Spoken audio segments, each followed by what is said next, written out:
on this bus with you all. It was a lot of efforts, as you heard, lots of people helped put it together, but it was very critical to get everyone on this bus. Literally, like, let's get on the bus and learn who's our neighbor, who really is our neighbor, and what are we willing to do and put in the work and struggle for our neighbors, specifically our neighbors who are experiencing homelessness. It's okay, I was in a play earlier this year and I'm taking a speech class right now, so I'm good. Well, you know what, but the sun, let me stand right here. Laurencia.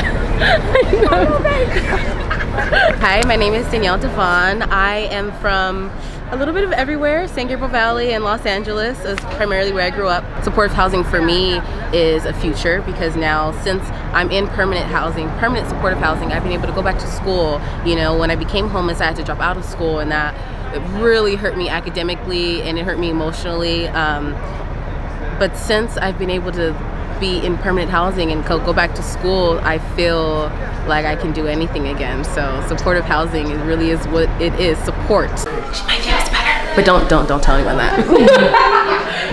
Yeah, we totally gotta break that stereotype and all those, the boogeyman theories of affordable housing. Yeah, no, it's not like that. It's not like that at all. It's good, okay, awesome. Typically, you know, people think that it's a bad thing. I know, I'll use one example, like the projects in South Central LA. People think the, you know, looters, hoodlums and things like that, but really we're just everyday average people, you know. I've never experienced homelessness to the extent in which I did.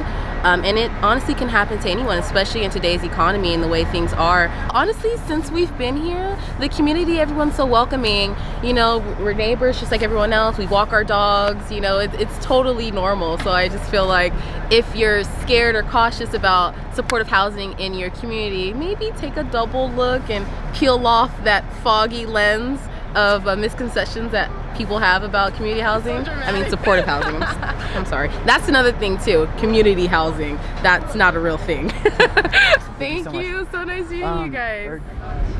And we'll cruise on 210 East for like 9 miles. Good morning. My name is Brent Smith and I'm a CSJ Speak Up advocate. Yeah, you can't. I also am a recovering addict. For over 30 years I have dealt with this disease. Back in 2004, my addiction caused me to become homeless. 2 years of living in my car and on the streets until I hit rock bottom. I had lost everything. I lost my house, I lost my job, and I lost my family. All that was left was 3 paths: jail, death, or seeking a program.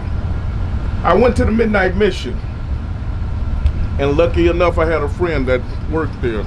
9 months at the mission gave me some information to begin working on dealing with my disease. But the mission was just temporary. I needed to find a permanent place to lay my head. Then came Skid Row Housing Trust. With their assistance, my ID, social security card, and a proof of income,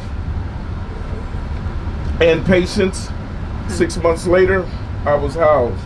For the first time in forever, I saw a glimmer of hope in the future. I got my own place at the St. George that also came with a caseworker, a therapist, a doctor to help me live my life on my terms. It was scary at first, but I was at home. I felt safe. Homeless people, they do want help. These programs work. I'm living proof of that. And 12 years after my darkest time in my life, I have a home, I have a job, I have my family back.